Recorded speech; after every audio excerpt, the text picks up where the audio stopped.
asked me, and I was even more surprised at myself for saying yes.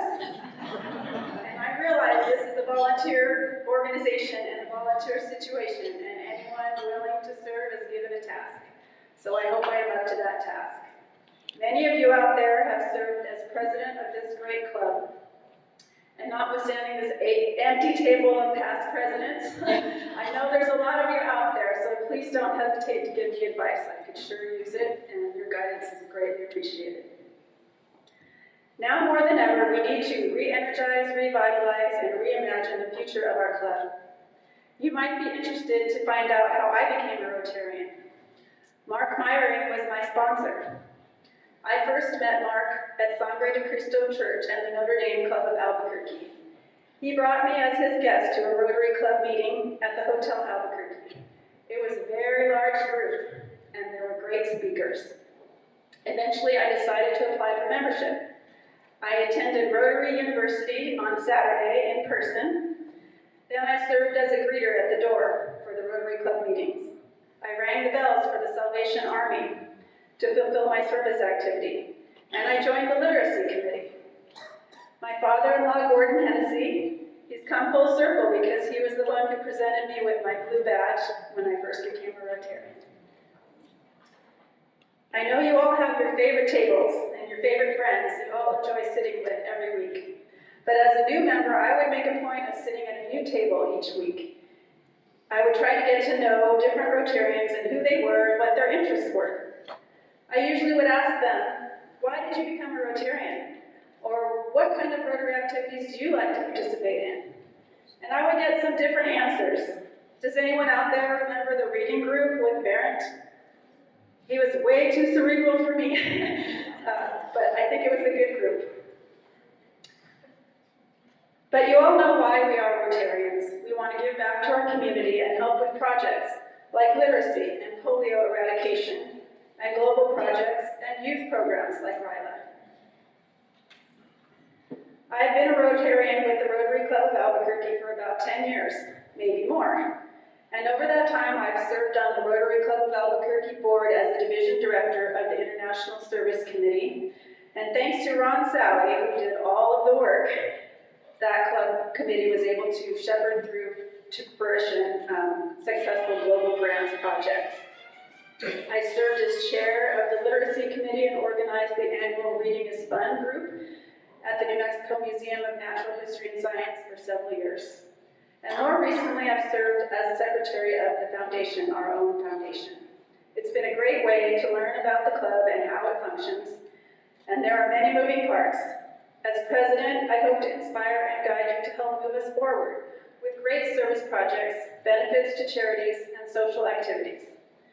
This year, I challenge you and encourage you to all volunteer for at least one service project, one charity fundraiser or social event, and maybe all three. You might find that you enjoy it. And remember, you have to join a committee, so as of right now, you are all members of the membership committee. That means bring a friend so we can grow our club. Our charity selection committee is in the process of selecting charities for this year's fundraising events. And we aim to hold 2 smaller fundraising events instead of one big event. The last year that we had the Wheels Museum event was such a great success, I'd really like to build on that and do something similar. We've submitted district grant proposals, and we are very close to getting final approval of a district grant that would benefit Meals on Wheels. I'm sure you have all heard of Meals on Wheels. It will give us a chance to participate in creating meals and building hygiene kits that we can deliver to citizens in our community who might be facing food insecurity and isolation. Okay, and don't forget, we said it already, we have our final Make-A-Wish event on July 19th, and we can help fulfill a wish of a child who wants to have a video game makeover. We also hope to continue with the Salvation Army bell ringing opportunity and the Seed Festival, and other potential ideas are to try to work together with other Rotary clubs in the area and have a group outing to the Balloon Fiesta. Everyone wear their Rotary gear and try to spread Rotary at the Balloon Fiesta. We also would like to collaborate with the Rotary Club of Rio Rancho Sunrise to Scholarship Program. And finally, I would like to re-energize the Reading is Fun event because it's been many years since COVID and it would be fun to get that going again. So now I want to share a little bit about me. I'm sure you've seen some of the pictures flowing through, pictures of me, pictures of my husband and me, pictures of my parents.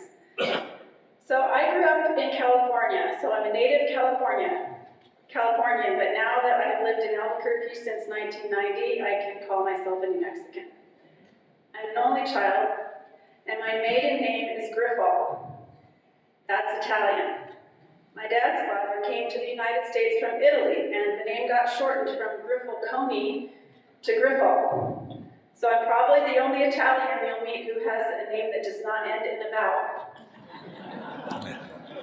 My dad graduated from the University of Notre Dame with an aerospace engineering degree, and he worked for North American Rockwell and Rockwell International.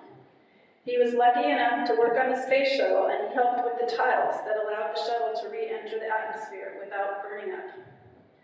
My mother was a pioneer. She grew up in Sheboygan, Wisconsin, and she was the second oldest of 4 children and the only girl. She got her teaching degree from North Central College in Naperville, Illinois, and the day after graduation, she got in the car with her best friend and drove out to California. She never looked back. I'm not sure her parents ever forgave her. Both my mom and dad, unfortunately, are no longer with us, but I still have my childhood home in Long Beach, California.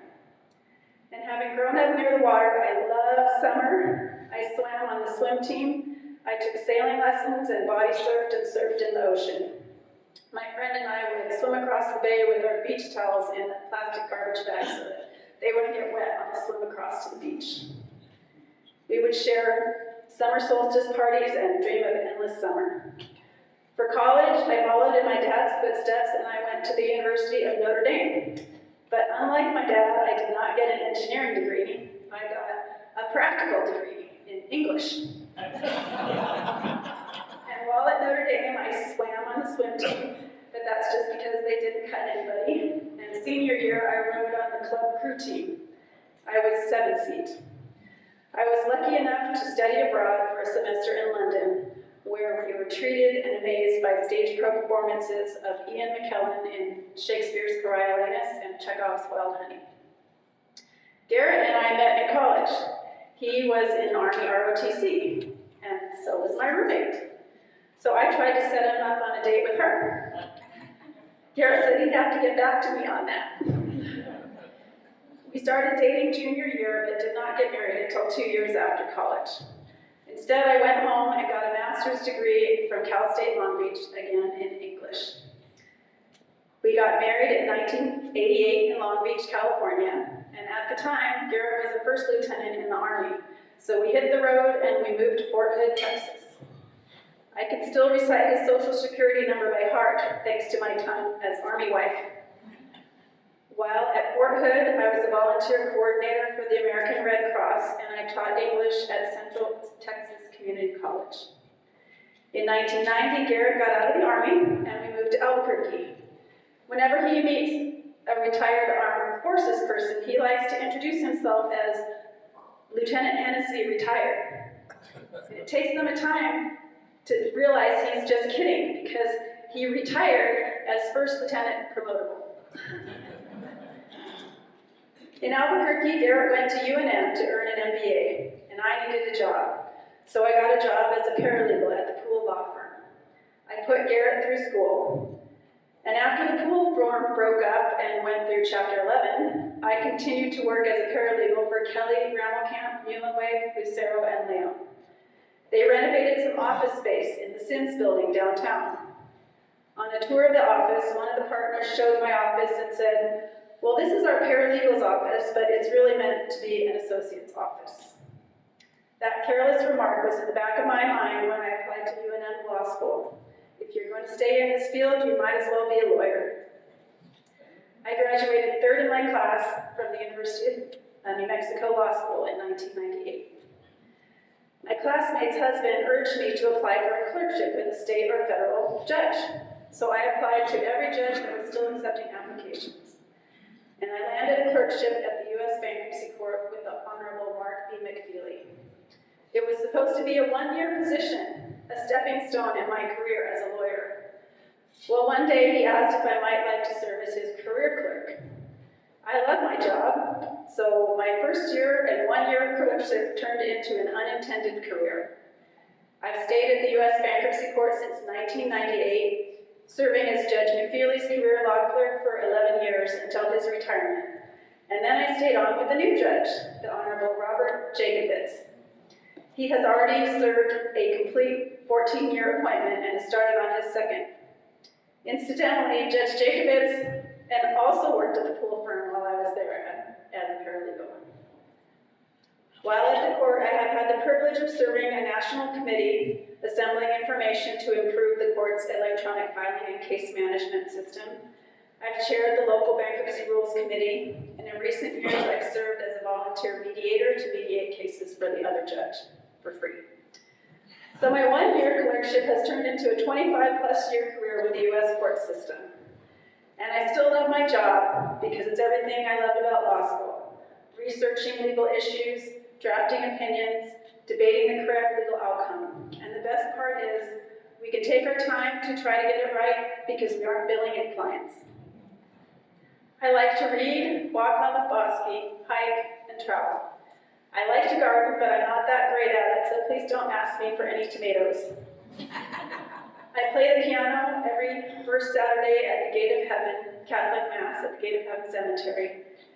And I'm not an artist like Diana Shoemaker, but my best friend is, and she lets me go along with her on plein air painting trips where we set our easel up out in the field and we attempt to paint a small landscape painting before the light completely changes. I also do calligraphy, as some of you might have received notes from me already know. And lastly, I want to talk about my family. I have a wonderful husband, Garrett, of nearly 36 years, who constantly encourages me, supports me, and loves me. He also has served as president of the Rotary Club of Rio Grande here in Albuquerque, and currently serves as the executive director of the Independent Electrical Contractors Association. We have 2 daughters, Claire and Nora. Claire, our oldest, graduated from St. Mary's College with degrees in applied math and computer science. And then she took a bonus lap at Notre Dame to earn a second degree in computer science in 2023. She now lives in Cincinnati, Ohio, and works for Accenture. Nora, who's here with us today, is a rising senior at Quincy University in Quincy, Illinois. Have you never heard of QU? It's a small Catholic university with about 1,100 students in a small Midwestern town located on the Mississippi River, right across from Hannibal, Missouri. Nora is a lot like her dad. She has a big personality and a friendly nature, and people know her everywhere she goes. She will graduate next year with degrees in finance and accounting with a minor in Spanish. She plays tennis and is on the cheerleading team, and you may have seen the picture of her in the Victor E. Scott mascot uniform. It's a great day to be a Hawk. I'm very happy to have her home for the summer. And finally, I think you also saw our precious pug puppy named Yoli. She is very crazy, but we love her anyway. Special thanks to my father-in-law, Gordon, for swearing me in today, and my mother-in-law, Peggy, who's here, and everyone who came to support me. I want to thank you all for being here, and I want to thank you all for helping me lead this club. I will do my best, I promise. Thank you.